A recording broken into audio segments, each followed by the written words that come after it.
Matthieu chapitre 6 verset 1. Gardez-vous de pratiquer votre justice devant les hommes, pour pas en être vus. Autrement, vous n'aurez de récompense auprès de votre Père qui est dans les cieux. Matthieu chapitre 6 versets 22-23. L'œil est la lampe du corps. Si ton œil est en bon état, tout ton corps sera éclairé. Mais si ton œil est en mauvais état, tout ton corps sera dans les ténèbres. Si donc la lumière qui est en toi est ténèbres, combien seront grandes ces ténèbres?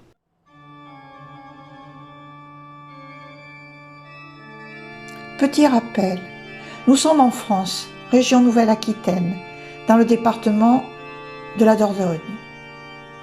Je vous présente cette deuxième vidéo et les différents personnages historiques qui ont participé à concrétiser le traité de paix d'Uffley pour mettre fin à la guerre entre les catholiques et les protestants.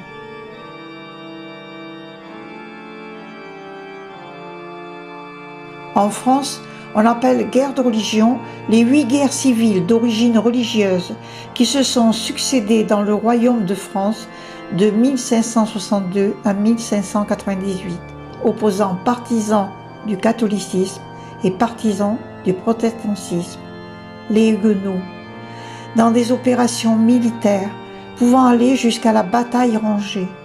Les catholiques sont en général soutenus par le pouvoir royal et son armée, mais les deux camps disposent de leurs propres forces militaires. La noblesse française étant divisée entre les deux confessions, y compris la haute noblesse. Source Wikipédia.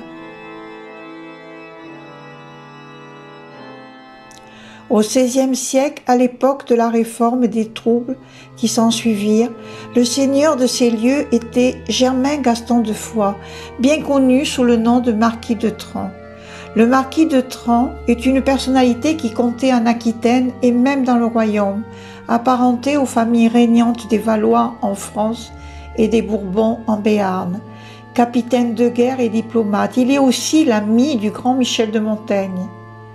Peut-être sur l'initiative de ces deux hommes se tenait à la commune d'Uffley en 1580, dans le cadre du premier château, les conférences qui mirent fin à la 7e guerre de religion et à la 7e guerre civile. Il fut négocié un édit de pacification, une étape sur la sanglante route de l'édit de Nantes. C'est après une période absolument sanglante, que cela soit du côté protestant ou du côté catholique, dont nous portons tous des mémoires transgénérationnelles de souffrance et de désarroi. Des imminents de la région se rencontrent le 26 novembre 1580 pour un traité de paix d'Uffley. Ainsi diverses personnalités de l'époque. Monsieur le marquis de Trans, comte d'Uffley, Henri d'Anjou, frère du roi de France Henri III, Henri de Navarre, le futur Henri IV, futur grand-père de Louis XIV, Catherine de Médicis et sa fille Marguerite de France, qu'on appellera plus tard la reine Margot, à la réputation sulfureuse, dont son époux Henri IV, 1572-1599. Les ambassadeurs des Provinces-Unies, des Pays-Bas et de Grande-Bretagne, et probablement et sûrement Michel de Montaigne, 1533-1592, qui ne fut pas seulement un écrivain et un philosophe, les essais, mais aussi un voyageur et un homme politique puissant et écouté, maire de Bordeaux à plusieurs reprises. Il fut, pendant les guerres de religion, l'un des chefs du parti des politiques, dit aussi malcontent, qui tenta d'établir la paix entre les deux camps. Avec le marquis de Trans, il œuvra à la paix d'Uffley 1580 et rallia la cause du roi de Navarre qu'il reçut dans son château. Il y a aussi Germain Gaston, comte de Gurson, fut célèbre par son action lors des guerres de religion. Dans son jeune âge, farouche ligueur, il fut pourfendeur des Huguenots. Plus tard, il rejoignit le parti des politiques et par son ami Montaigne, imposa aux deux camps la paix d'Uffley. Bien plus, il engagea ses fils à servir dans les rangs protestants dans lesquels 4 d'entre eux furent tués. 3 de ceux-ci au combat de Montcrabeau près de Nérac en 1587. Ils furent ensevelis dans l'église de Carsac où Germain Gaston fut lui-même enterré en 1605. Tout ce beau monde favorisera la cohabitation entre catholiques et protestants, des lieux de culte autorisés ici et interdits ailleurs, des garanties et des recours possibles pour les uns et pour les autres. C'est ainsi qu'un traité de paix entre les catholiques et les protestants fut signé.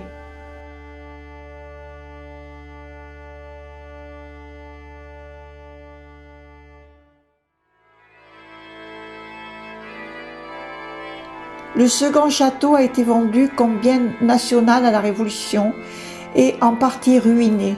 L'acheteur Pierre Humbert, protestant, le cède à la communauté protestante en 1805, qu'il l'a aménagé pour y abriter le culte en 1806. On a ajouté un auvent devant l'entrée. Après une interruption de plus d'un siècle, révocation de l'édit de Nantes, le temple prit la suite de la grange où les protestants célébraient leur culte dès le XVIe siècle. Il semblerait qu'un premier temple du Flé devait se situer à l'entrée du village. Un procès est intenté en 1660 contre le culte protestant du Flé qui est reconnu légal le 25 novembre. Il existait encore en 1679, mais un arrêt est pris ordonnant sa démolition. L'arrêt n'est pas exécuté car le temple est transformé en chapelle. Après la révocation de l'édit de Nantes en 1685, le Flé est occupé par la troupe qui obtient 1200 abjurations. 1600 soldats occupent la région pour obtenir plus. 6000 conversions enregistrées le 11 août. Le pasteur du Flé est au synode wallon de Rotterdam en 1686. Le consistoire du Flé est reconstitué en 1756. Des travaux de restauration furent effectués en 1898-1899 pour l'adapter au style des bâtiments religieux de l'époque. Suppression de la rangée haute des fenêtres, confection d'une rosace et d'une voûte en staff, remplacement des boiseries et mobiliers. L'inauguration du temple rénové a eu lieu le 9 mai 1899. Des actes pastoraux attestent les premiers cultes réformés au Flé en 1560. Le culte réformé est autorisé officiellement en 1587. Contre le mur du temple s'appuie la pierre tombale de Jean G, député à la Convention et pasteur 1785 à 1807.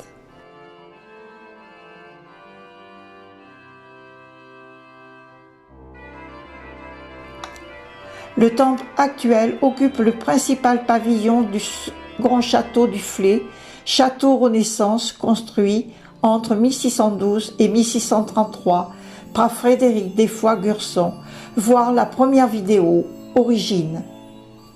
Le temple a été inscrit au titre des monuments historiques le 8 février 1968.